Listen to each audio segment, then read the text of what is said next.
everybody, welcome to this week's episode of MomCave Live. It's a perfect one for us this week because, I should introduce, I'm Jen, and you'll see Valisa down there. Hi, V. Hi, I'm Valisa. And our guest this week is the perfect guest for us because she wrote a book that just came out. You can get it on Amazon, and it is called How to Have a Baby and Not Lose Your Shit. Sounds like a book we need. Welcome, Kirsty Smith. How are you? I'm good, yes, all the way from rainy Yorkshire. Wow. Yorkshire. I could listen to you talk all day. Can you understand me? I can understand you. We can Why can't my children? Although sometimes when I watch British shows, I put on the subtitles just to be sure. Yeah. You don't want to mistake anything. Right. No. And Downton Abbey is very subtle, so I don't want to miss anything. Right.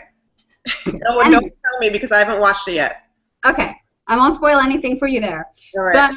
But back to Kirsty. So I feel like we can expound on this topic greatly because I feel like I'm losing my shit constantly. So my first question for you is, what do you think it is about motherhood that makes perfectly sane, together, successful women completely fall apart and lose their shit? Because we want to be good at it, and I think that's the first mistake. Don't try to be good at it, because the more you try, the harder it is. I think just let it happen, and it's always, once you've had your second baby and you've given up, that's when you're in a role as a mum, I think. The first baby, when you're trying to do stuff and be good, that's when it's all really hard. Once you've kind of got a bit further down the line and realise, actually, I'm just going to give up, I think things are easier. Yeah. Give up in what way? Well, like trying.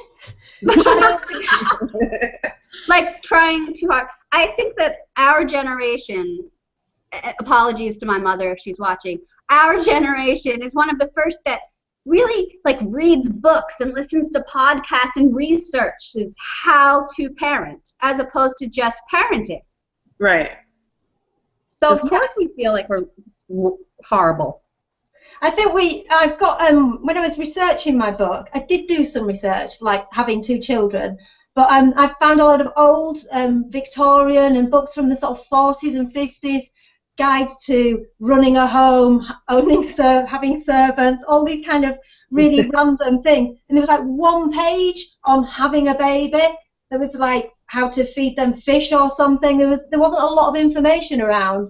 So it's actually quite easy to not worry about things because you didn't have all this information. So really, I don't know what I'm saying because you shouldn't buy my book. Buy her book. I think the reason to buy your book isn't for instruction. It's more for validation. Right. Can you hold up your book so we can see the cover? Can you see the cover? Ooh. Oh, cute. I've been doing photo shoots looking like this. Ooh. And covering it up so that you don't have the rude word.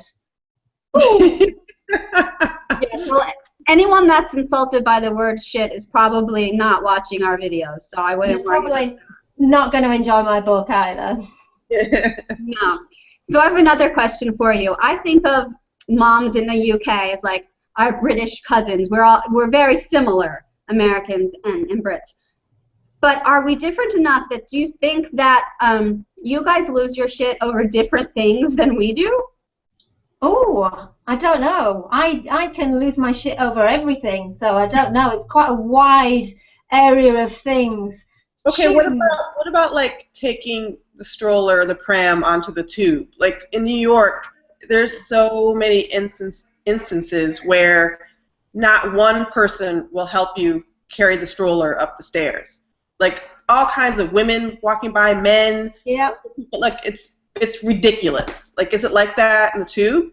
Yes. So I was in London when I had both my children when they were babies, and the secret is just to say, "Oi, you, help me with this pram," and then people do.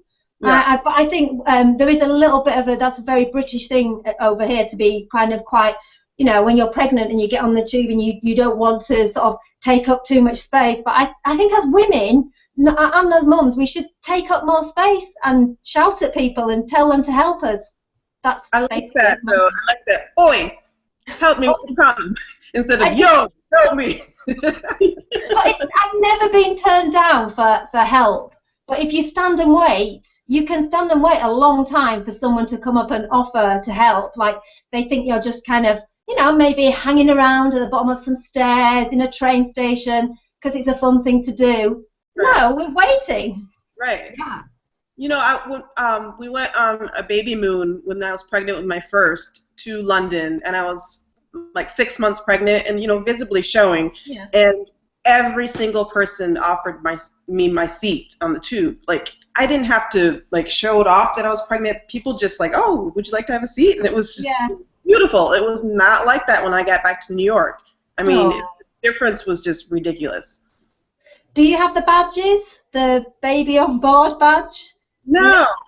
The tube give out free badges because often the time you want to sit down when you're pregnant, you're not necessarily showing, when you're throwing up in it, and you can get a badge that says baby on board that you so you don't have to ask, you can kind of flash your little badge and people will give you the seat. That is a great idea. We should start this in New York City. Oh my gosh, so many people would take advantage of it, the MTA. That's true. So many people would be faking pregnancies, so it would be out of control. There would be pregnant men. Yeah. I think pregnancy sort of prepares you a little bit for the losing your shit because you're having so many physical changes and then your hormones are crazy. And I always hear people saying, I want to get this baby out of me. I want this physical part to be over, the physically daunting part. They're so wrong because the physical part so far hasn't ended for me, and my oldest is 5. You're always physically someone else's, right? Yeah. Yeah. The 6-month-old that nurses every hour has started now grabbing with her fingernails constantly. It's like a little zombie actually. And so, I don't know, I'm tired. I need to be alone. I used to find when my fella came home from work, I want these people off me now. And also I've got a nose ring, and that both of mine have used that as sort of a thing to grab hold of and pull themselves up on top of. And even now they're 5 and 3, my children, and they still clamber all over me, and I'm like, go away. You're so brave to have a nose ring. I don't even wear earrings. No jewelry. You can't have jewelry when you've got children. No, they'll either swallow it or pull it out of your flesh. Yeah. And I feel bad for the guys a little bit because of that, because they come home and you're physically, we call it touched out. And you're like, everyone stop touching me. And then the one thing your man wants is to even just have a hug, have a cuddle, and so you're not like a wicked witch anymore and they can connect with you. But that's the last thing I want to do, right? Yeah. And my kids are a little older. They're 7 and 5 now, and it's not so much stop touching me, it's stop following me. So it's like when my husband gets home, I'm like, okay, they're on you now. Let them follow you throughout the apartment. Yeah. It's you have a small apartment too. Yeah. Lovely but small, so there's no escape. Right. Oh, except for the bathroom. I go in the bathroom and I lock the door. Oh, we don't have locks on our bathroom doors yet. This is what I need. Oh, no locks on the bathroom door with 2 children? I know, we moved to a new house and we haven't quite sorted that out. And I'm still in the mode of my son's just been toilet trained, and we have a bit of a ceremony where we have to go in and we call it an audience with the poop. And we have to go in, and every time he does one, we have to go in and all have a look at it and wave it off. Oh, an audience with the poop is adorable. But how long do I keep this going for? At first, when he's 21, you're going to wave to his poop. Maybe. I don't know. Well, we're almost out of time. God, that's pretty funny. I could talk to you for a while. But let me quickly talk about our giveaway that we have going on the blog this week. You may have heard about, we have these great sheets over here that are called bed gear sheets, and they recently started a children's line of crib sheets. And they're like these super duper high-tech luxury sheets. I don't even understand how they do what they do, but they like make it so your bed isn't sweaty and stuff like that.